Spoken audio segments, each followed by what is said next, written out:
принцеса Лаурентин ван Оранйе, която ще прочете откъс от книгата Мистър Фини, която е нейна книга. Тя е и автор, тя е талантлив писател.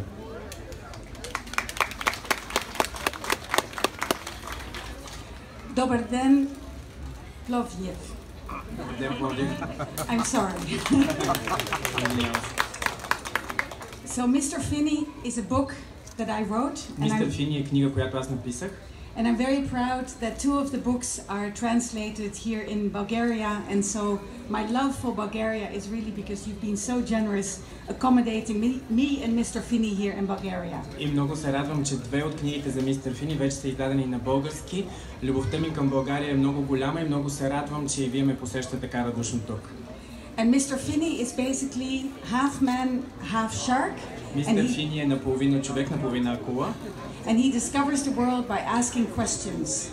И той открива света около себе си, като задава въпроси. And he starts in a meeting where he wants to understand about the environment. И той се оказва на една среща, на която иска да разбере повече за природата, за околната среда. Mr. Fini listened carefully. He hadn't known that trees kept the air clean. Do you think I can ask something too? He whispered in Hare's ear. Мистър Фини слушаше внимателно. Той не знаеше, че всъщност дърветата държат въздуха чист. Мислите ли, че и аз мога да попитам нещо?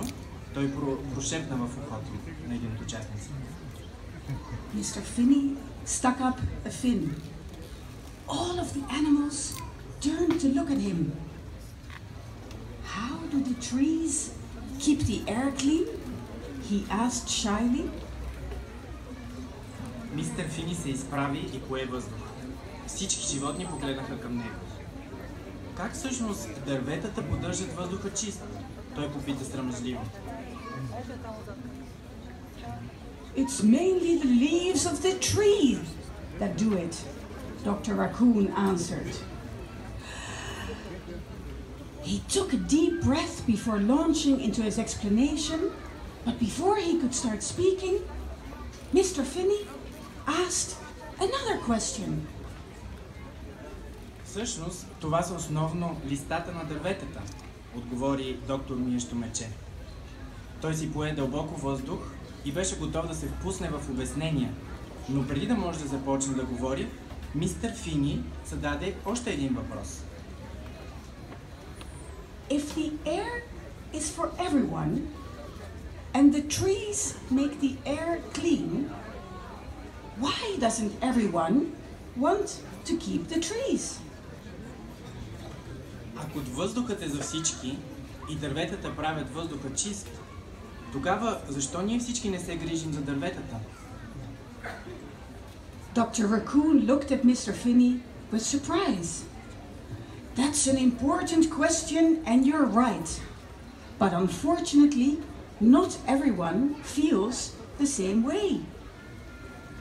Доктор Миещо мече погледна към мистер Фини с изненада. Това всъщност е много важен въпрос. И ти си прав. Но, за съжаление, не всички мислят като теб. Why not? Asked Mr. Fini, who was starting to enjoy himself. Because it depends entirely on what's important to you, shouted the beaver on the other side of the table. Защо не? Попита мистер Фини, който вече започваше да се забавлява. Защото зависи изцяло от теб. Това е важно. Изкрещя един бобър от отсрещната страна на масата. I live in a forest myself. I know through trees and it was never a problem until the monkeys started to complain. Аз самия живея в гората и дъвча дърветата от доста дълго време и това никога не е било проблем. Докато маймуните не започнаха да се оплакват.